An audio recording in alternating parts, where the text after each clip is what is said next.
Look, I welcome the opportunity to discuss the city deals in this place, the deals that were struck with Western Sydney as some sort of payoff for the impacts of Western Sydney Airport, an airport for which we still don't have flight paths because the government's just too scared to get that conversation out of the bag. There is no question that there has been some funds for some really great little projects in the Blue Mountains and Hawkesbury. These are things they've wanted to do, but they have been starved of funds for so long as Liberal governments froze their increases year on year, and every government has asked councils to do more with less. But it's the oversight of the spending of billions of dollars that we should be worried about.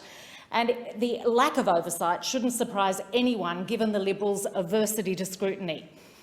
Now, let's look at the abject failure of the government to buy land that delivers value for money to the Australian taxpayer, called the Leppington Triangle.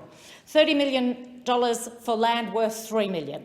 Of all the valuations done, they chose the most expensive, an admission by the Secretary of the Infrastructure Department that the unit making these decisions, the Western Sydney unit, needed to be cleaned out. Now, that doesn't give anyone confidence in the billions of dollars that are being spent.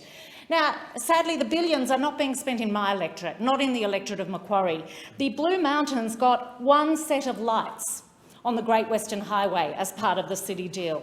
This was a small project already planned, but it is not going to help the traffic that we may see as a result of the Western Sydney Airport. And the other real problem is that the extra $4 billion increase in the cost of building the Sydney Metro Western Sydney Airport line does absolutely nothing to make it easier for Hawkesbury residents or businesses to access the airport. There isn't going to be a connection to the Richmond train line anytime in the foreseeable future.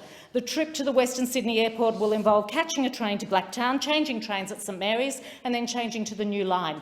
The public transport needs of the Hawkesbury have been completely ignored in the infrastructure planning for this airport, and so too the road needs. There is nothing to improve the roads leaving the Hawkesbury and heading south to the airport. It's not till you reach the Penrith area, in the electorate of Lindsay, that any kind of upgrade occurs. As always with the Liberals, the Hawkesbury is being taken for granted, that the people in the Hawkesbury are just expected to put up with stuff from Liberal governments.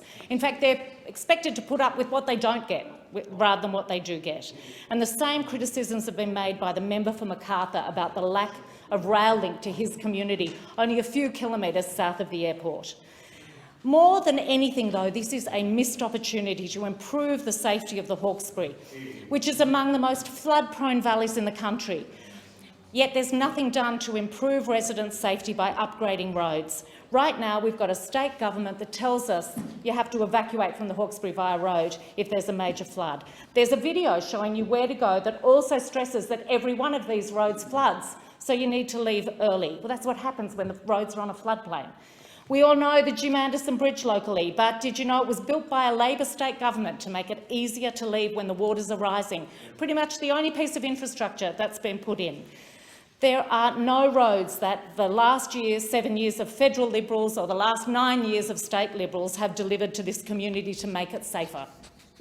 Certainly not the new Windsor Bridge, which has already been shown to offer minimal support for flood resilience, and certainly not the Richmond duplication project, where the RMS has stated categorically that planning for flood is not part of its remit because it doesn't have enough of a budget to include flood resilience, and that's a federally funded project.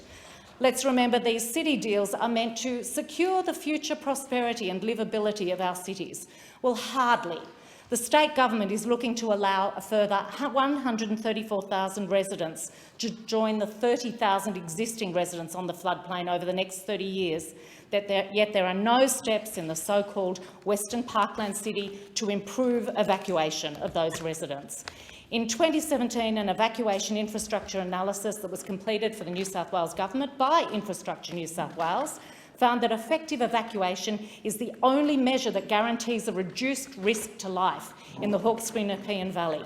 A $950 million program of upgrading roads to allow evacuation at higher flood levels was considered before being dismissed due to cost in the government's 2017 strategy. A similar finding in 2012 found significant risk without evacuation upgrades and recommended that routes around Windsor, Bligh Park, Richmond and Penrith be upgraded. These are the sorts of practical things the city deals should have invested in.